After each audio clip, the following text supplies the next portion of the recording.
Sir வணக்கம் big sir. Pass முத்து என்கிற காட்டான். நீங்கள் தான் சார் பிக் பாஸ் மாதிரி இருக்கிறீங்க. அப்படியா?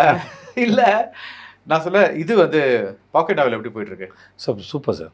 ஓகே. ரொம்ப அந்த ரீயூனியன் என்ன அவர் தான் அடிக்கடி சந்திக்கிறோம். அதனால் பட் அவரோட ஒர்க் பண்ணுறதுல எப்பவுமே ஒரு ஒரு சுகம் இருக்குது. சுகம் இருக்குது, ஒரு ரெஸ்பான்சிபிலிட்டி இருக்குது. அதனால் ரொம்ப சந்தோஷமாக இருக்கேன் நான் அவரோட. இட்ஸ் லைக் நான் என் ஆளுங்களாம் சொல்லி வச்சிட்டேன், 4 மாதம் ரொம்ப சின்சியராக இருக்கணும். எது சின்னதானாலும் உடனே தெரிஞ்சிடும் வெளியே. நான் பத்திரமா செய்கிற வேலையை பார்த்து பொறுப்போடு செய்யுங்க. எல்லா இடத்துலையும் தான் செய்வோம், பட் இங்கே கொஞ்சம் எக்ஸ்ட்ரா. ஏன்னா நம்மகிட்ட வேலை பார்க்குற ஆள் அவர்கிட்ட இருக்கிற அந்த ரெஸ்பான்சிபிலிட்டியோ பொறுப்பை வந்து நமக்கு தொத்திக்கும். அதனால் பட் ஆனால் சந்தோஷமாக இருக்குது. நீங்கள் இந்த நியூஸ் கேள்விப்பட்டீங்களா? ஆரண்ய காண்டம் ரீரிலீஸ் ஆகுதான். ஓ சூப்பர் சார். நீங்கள் அது ஞாபகம் இருக்கா? நீங்கள் முதல்ல பார்த்தப்போ என்ன ரியாக்ஷன் இருந்துச்சுன்னு? நான் டப்பிங் பேசும்போது அதான் நான் சுதா அவங்க தான் இருந்தாங்க. இப்போ ரீசெண்டாக வந்திருந்தாங்க அவங்க செட்டுக்கு. சுதா கோங்கரா வந்திருந்தாங்க.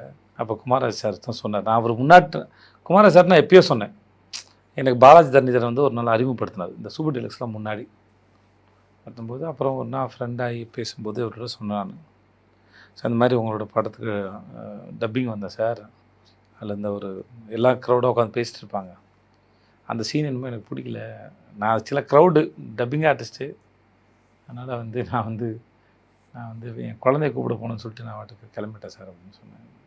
அவர் அதெல்லாம் அவர்கிட்ட சொல்லலாம், அவர் ஒன்றும் அதை அவர் ஆக்சுவலி ஒன்றுமே கட்டுக்க மாட்டார். இல்லை நான் சொன்னேன் அவர் நல்லா இல்லைன்னுமோ ஐயா அப்படின்ற ஒரு கடத்த. ஸோ அதனால் இல்லை நம்ம அந்த கம்ஃபர்ட் இருக்கு போய் தான் சொல்கிறோமே. இல்லாட்டி நம்ம சொன்னால் அவரை ஹர்ட் பண்ணிவிடுவோம் அப்படின்னா நம்ம ஏன் சொல்ல போகிறோம்?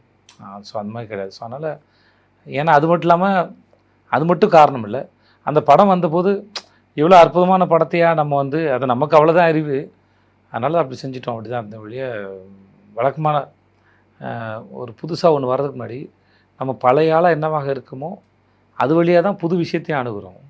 ஸோ அப்போ அதுக்கப்புறம் அதில் தவறுன்னு தெரியும் போது நான் ரியலைஸ் பண்ணுறது வந்து எனக்கு சந்தோஷம். அதுக்கப்புறம் அந்த படத்தை நான் வந்தப்புறம் நான் நிறைய பேருக்கு ரெஃபர் பண்ணேன், செம்ம படம் பாருங்கள் சொல்லிட்டு இருந்தேன் நான்.